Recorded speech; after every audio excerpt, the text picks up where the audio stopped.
All right, music fans, welcome back. Harmless Dave here on the Harmless Dave channel, talking about a brand new song and doing it in real time for a few real people out here just like you and just like me. Bunch of people sent me messages. Dude, are you going to talk about the new Styx song? Come on, you know you want to. It's like I really wasn't planning on doing a video about the new Styx song, which is called Build and Destroy. Have you heard it yet, man? Let me send you another link. Let me send you a link on the link that I sent you before. You know what, folks? I don't have enough time for all the links. But I appreciate people who want me to do some commentary. I don't know. I guess it makes a difference in the world. Probably not. So, yeah, Build and Destroy, new song. I do have some opinions on it, some of which on both sides won't be popular. As people know, I'm a fan of Dennis DeYoung, but I've been told over and over, including in a thrift store, that Dennis DeYoung ruined Styx and they became operatic, whatever that means. Guy probably didn't like Queen either, if he didn't like Styx, and they are very operatic. But this song here, Build and Destroy, I made some notes about it. There's a video. You can go watch the video. Doing quite well, 10,000 views in 15 hours. I wish I could get 10,000 views in 15 hours, so good for Styx, right? And you know I'm a fan of DDY, but you know what, folks? It's Lawrence Gowan. It's Larry all the way. So, it's interesting. The song talks about artificial intelligence. I'm talking about the lyrics now, obviously. And I'm thinking the video for the single is using some AI to depict band members currently in the group. So that's kind of an interesting twist. I don't know if they're trying to be absurd by doing something absurd. I don't know. I don't know. Illustrate the absurdity of AI. Lots of keyboards in this track. Really reminds me of Emerson, Lake, and Palmer, or as the old folks call them, ELP. The lyrics really remind me of something that Dennis DeYoung would write. What would Dennis say? It's something he's already addressed, though, with the band way ahead of the curve back in the early 1980s. Now, hear me out, okay, as far as the lyrics go. So they're writing about AI and the dangers. Are we going to build and destroy? That kind of thing. So it's like a paradox, you know. And I'm thinking they got some help from, I guess, bandmate Will Evankovich, who is either in the group or does production for the group and was really important on the band's last two albums, I believe, including an album I really liked called Mission to Mars. I liked that album. A lot of people think I just hate everything about the new band, but I really thought that album was very good.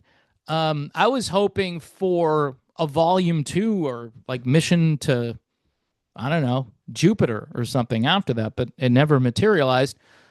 So anyway, Lawrence Gowan truly has become a legitimate replacement for Dennis DeYoung.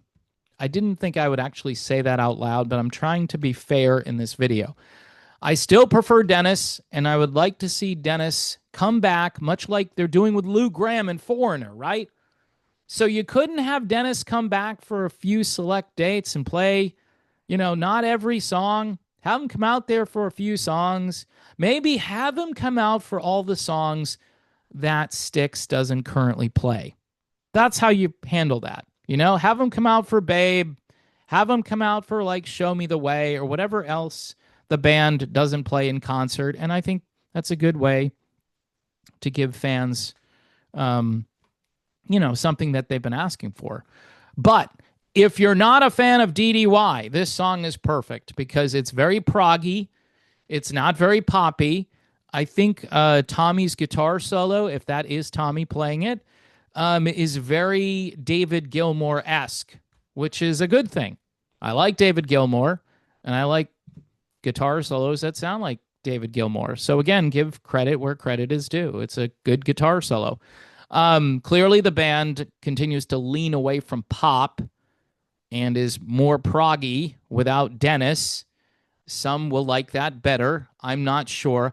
See, I'm under the impression that the band is still trying to apologize for what Dennis did, right? They're still trying to make music that sets things right. But I'm one of those people that can enjoy the pop version of Styx or the more pop-oriented Styx, and I can enjoy the proggy version of Styx. And my testosterone levels don't change. All right? And if they do, you should take some supplements. Do some weightlifting. All right? And you might get some of that back. Maybe not. But overall, the guys who like rock and think Dennis is too Liza Minnelli for Styx, they will be happy with this. I'm not upset about this. I'm completely at ease with it.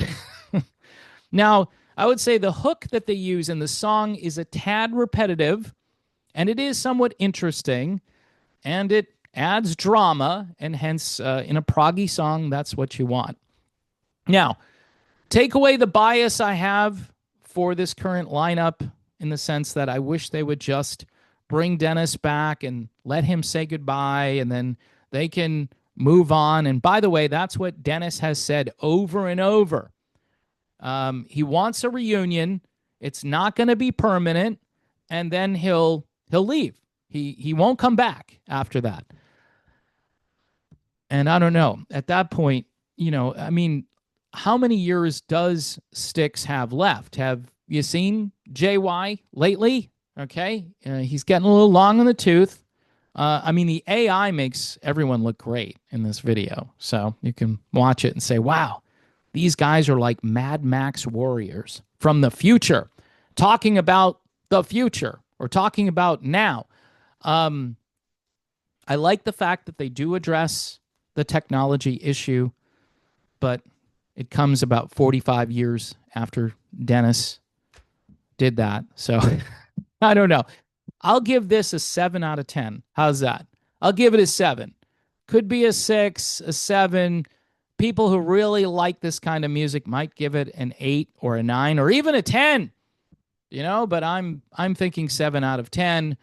I like stuff that's a little more hooky than this, but it's hard to complain.